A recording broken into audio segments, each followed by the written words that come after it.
nang chance pa siya ang punsi ni.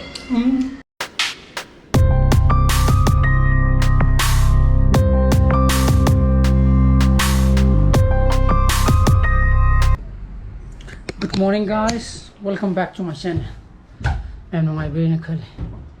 Sana pa se like online class tawri aduga ngasi khabar da tarik kun ga manga dagi di class 8 tagi above school ka ba tarik kun manga di ka ba ya ne na yaure ba ko adu khangde covid ti tum handa bati lep tri ba ko mo 97 98 72 90 I 100 kimong da dum no mo sum hengalei ba ko aduna du era aduga hajik pung ni pamin tara sakre ai je ngasi invigilator tai ha ba doina mo ki compartmental exam thaga da ba mayam gi class 12 ki ko tan pung apan sai de sakhane ba thokane ba ko dun dress ka ga iru za ba loi dress ka ga session jira na tawri ka ga sum lo shelli duni ko adana khungong num te yenge ngarang bi sti tak tan lo ran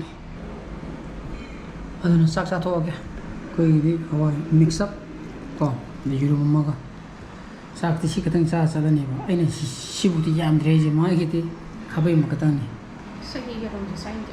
yum zain dia odi kai ka sa do ba odi piro yon Sira ni henan ju. yum ni ja ba da yum ni ja ba da si Sahi ya. yum ni ja ba da mi si ta ga na a mo de ni yoina ko ni ba ya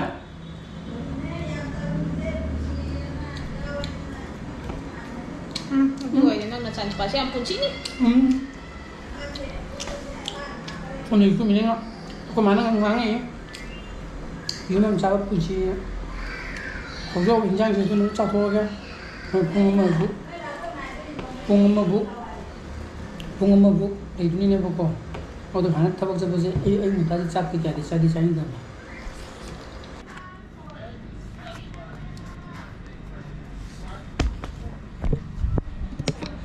봉니 밤에니 니푸 사상그래. Koba ini sana bala pokan ko bana gari pule me ko ma kesa ki baitare no ko phona na I 50 sai de yogi ro na ko 90 ki thengda de thenga ne na and 9:30 ki mon di school da sang da ba ti ko kung apu mini manga sakre ko ba bakila yore ko sar tu na ro ko ya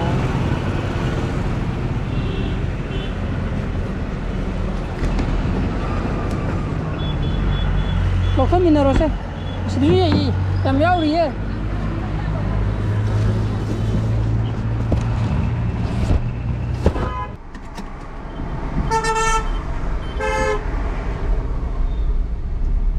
Adan pun apa mini nama sakre, ada yang mau teh aja mau pangsa orang besar oh iya. Di kanana sila lai ba mana sila. Mana sila lai mana kanana sila lah kan. Adun tawri taya jung piram da ba ya re ba ko ji ko bi on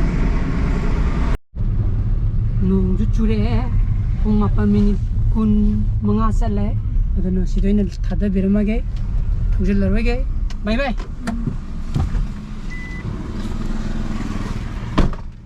nine 30 nung na ba law han ni ko ni manga ke ma hindu ju dum ya adu ju nangki nangani 9:20 ka force le thau da 10 minutes kumba ko ai traffic jam long thara ga ni ne par ji adun ta changu gi ge ko ane kon theng na ji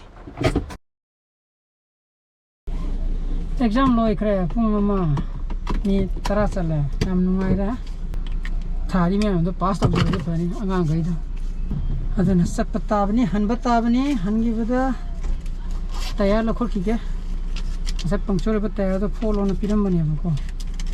Yung de yore, itu betul lo ucung bukan dah, betul itu follow mendreva. Aidi segar ini, season de bayar ini toleh ni. Ada je half sila, ahan memang lo orang half sila. Kanjan ada di bawah juara ini, kawan half lagi nak kalah. Betul je, aidi betul half tapi itu pula yung de ko. Aidi elo bilo ina. Atau orang kawan pun kai mari, saya dah cakap lagi ina.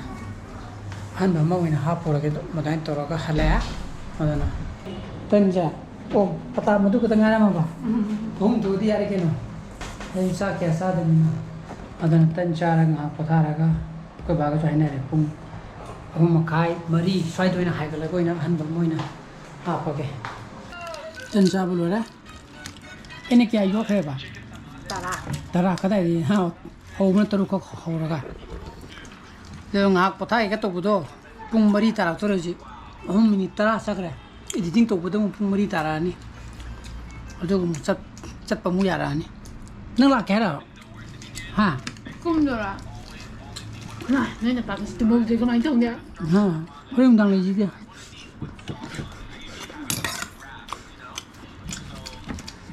ꯌꯥꯝꯅ ꯀꯔꯦꯝꯅꯕ꯭ꯔꯕꯣ ꯕꯥꯏꯅꯤ ꯃꯥꯏꯗꯤ ꯃꯦꯒꯤ ꯏꯪꯅꯖꯥꯅꯤ ꯅꯕꯨꯛ ꯅꯥꯔꯒ ꯑꯝꯇꯪ doctor ꯆꯠꯀꯦ ꯍꯥꯏꯕ꯭ꯔꯣ ꯄꯥꯏꯔꯤꯁꯦ ꯀꯦꯃꯦꯔꯥꯅꯤꯀꯣ ꯊꯣꯝꯃꯗꯤ ꯑꯗꯨꯝ ꯀꯥꯏꯕꯅꯤꯀꯣ ꯈꯪꯉꯨꯀꯣ ꯑꯝꯇꯪ ꯀꯩꯅꯣ ꯆꯠꯀꯦ ꯍꯥꯏꯕ꯭ꯔꯥꯕ ꯑꯗꯨꯅ ꯏꯗꯤꯇꯤꯡ ꯑꯝꯇ ꯂꯣꯏꯁꯤꯟꯈꯤꯒꯦ ꯆꯠꯇ꯭ꯔꯤꯀꯥꯟꯗ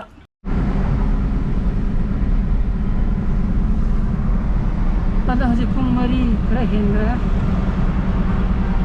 이팅 ꯇꯧꯕ ꯂꯣꯏꯕꯒ ꯑꯗꯨꯝ ꯄꯨꯡ 4 ꯇꯥꯔꯦꯗꯅꯦꯕꯀꯣ ꯉꯥꯛꯇ ꯄꯣꯊꯥꯒꯤꯁꯨ ꯁꯪꯉꯛꯇ꯭ꯔꯦ ꯑꯗꯨꯅ ꯍꯧꯖꯤꯛ ꯇꯌꯥ ꯁꯤꯒꯤ ꯑꯦꯄꯣꯂꯣꯒꯤꯗꯨꯗ ꯑꯣꯏꯅ ꯁꯤꯜꯂꯨꯔꯒꯦ ꯅꯪ ꯇꯤꯞꯇꯨꯗꯤ ꯀꯥꯏ ꯌꯥꯎꯔꯤ?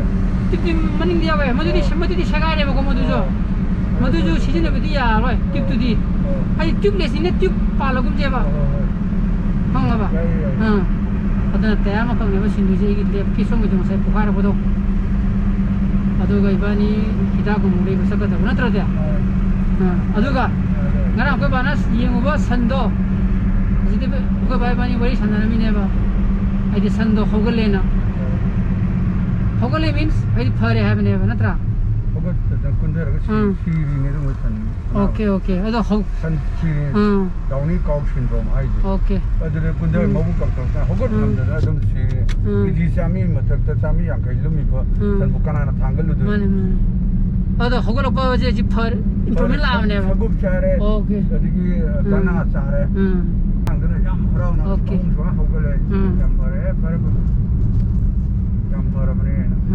아이 생너름들이 아스바웅의 강제 어중들이 거의 차대 닥터는 제로는 무슨도 대표는 사바 닥터 오히려 좋더래 아주 바봉 개금 하이드 바봉도 거의 그렇다고 저러더니 빨리 야야 같이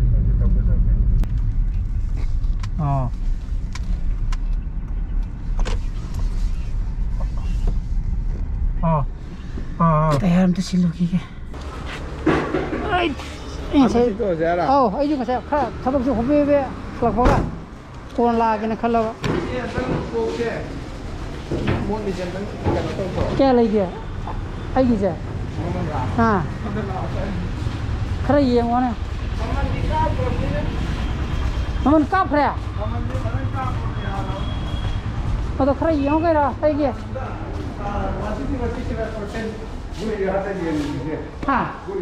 ꯑꯃꯅ ꯒꯨꯔꯤ ꯑꯗꯨꯅ ꯄꯥꯟꯖꯦ 165 R14 ꯑꯃꯈꯛꯇꯅꯦ ꯍꯧꯖꯤꯛꯀꯤꯗꯨ는 하나 ꯄꯥꯟꯗ꯭ꯔꯣ ꯍꯧꯖꯤꯛꯀꯤꯗꯨꯅ ꯌꯥꯏꯃ ꯑꯗꯨꯅꯦꯕ ꯑꯗꯨꯒ ꯃꯥꯏ ꯃꯊꯛꯇꯁꯨ ꯂꯩꯇꯦ ꯃꯥꯏ ꯃꯊꯛꯇ ꯍꯧꯖꯤꯛꯀꯤꯗꯨ ꯑꯇꯣꯞꯄ ꯆꯪꯉꯝꯃꯤꯗꯨꯅ ꯑꯗꯨꯅꯦ ꯃꯥꯏ ꯃꯊꯛꯇ ꯌꯥꯏꯃ ꯅꯍꯥꯟꯒꯩ ꯀꯥꯎꯟꯇꯔꯗ ꯊꯝꯃꯦ ꯑꯗꯣ ꯅꯪꯗꯤ ꯀꯌꯥ ꯎꯗꯕ ꯑꯩꯅ ꯅꯍꯥꯟꯒꯩ ꯅꯪꯅ ꯃꯄꯥꯟ ꯊꯣꯛꯂꯛꯇꯕꯅꯔ ꯀꯩꯅꯣ ꯑꯗꯨꯅ 4ꯒ ꯆꯥꯝꯃ ꯄꯤꯕꯗ 4 ꯇꯧꯔꯦꯀꯣ 4,000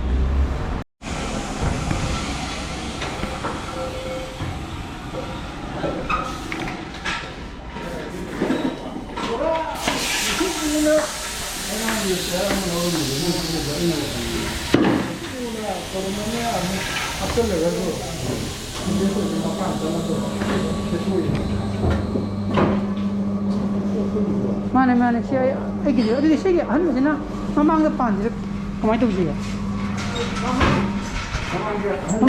한방도 한마디 한방 갖다 내 먹어 마망이 슬로우지가 통지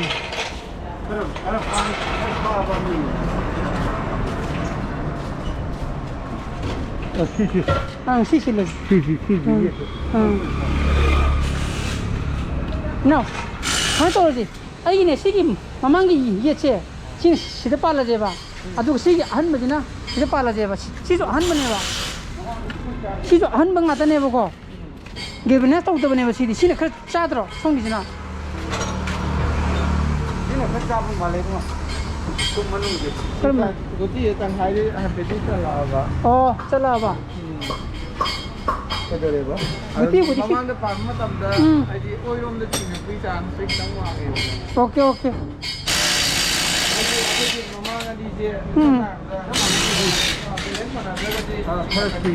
어디 야래 많이 빨라지라. 많이 빨라지.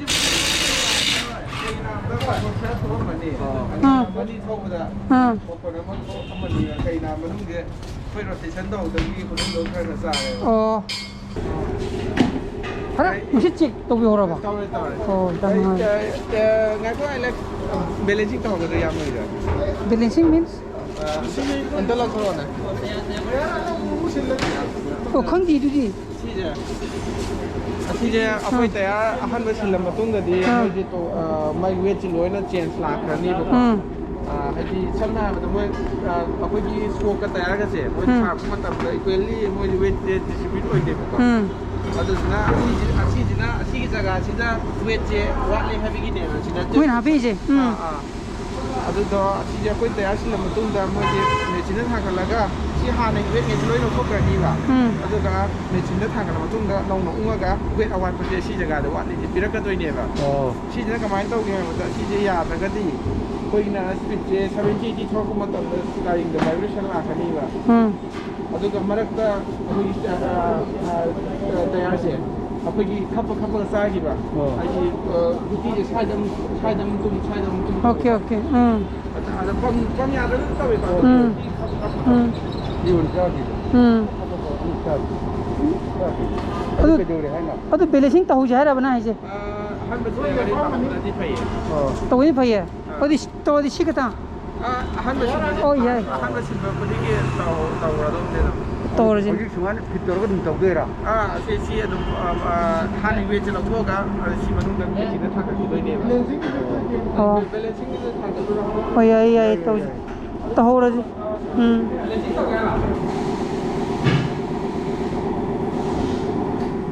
ओके तारे दिया करे ने जीरो थोड़ी जैसे तो तेरे हन बस में बैलेंसिंग तो वही तारे को हन बस में कान बैलेंसिंग तो कुछ नहीं है कोई दी कोई नहीं खलू दे खंगू दे लो ये हम पर अगर मैं तैयार मगर सिंगल तो वाली को मनिंग राइट साइड अदुना कुछ तो सिंगल ना बताओ रखे मंजिना ओमुनी ना वो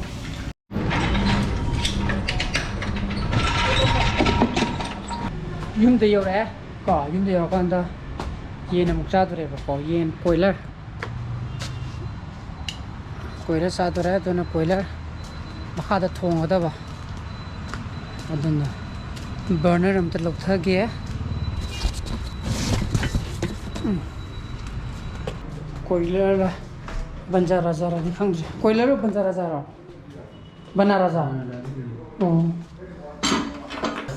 ये सी मखों कुछ जोरोबा बनारा जाने मको अतुन यामना लीव हाइतारे अतुन खर कोई लोन दबे यारी खर कोई लोन जेना हाई बको लोन दि चिपो ngमरोय बको अकोय उद चिपो ngमजे आंगांग इदि चाबो ngमरोय बा अदबो हाउती हावानी आराम से खाना बहुत कन होता है यमंग के चेजनी अदना सिले रे को स्कन दिकले सी फनलाक फना यामना हाइदी फुल्लग केनो तौरबनेबा मई हाप कुइन लोलबनेबा दु यादे साजे चावमनको मसाई मखोंदु याम चाविदना 아예 오늘 사람 그냥 मखोंनि चिपंग हमद्रेको दोना सिजे रेन तुम दाइदे मोन मै थमगे YouTube यम कांदे ओहो चिगनाबा नंग यावगद्रा हा गनो मखोंनि चिपंग हमद्रेको दुना कांदे मोन मै थमगे होन मेकअप थोरा कांदे मु चिगनाबा यावगद्रा सेना पंगावरे होजे अदुना मैम एंगसी ब्लॉगिंग टाइम पर्सन जरागा आई ब्लॉगिंग पाम थोगदी लाइक तो बिरमो शेयर तो बियो नो व्यूज ओ बिरन सब्सक्राइब तो बिरमो को नुसी सारा फसले बियो So please be safe and be healthy. Bye bye. Good night.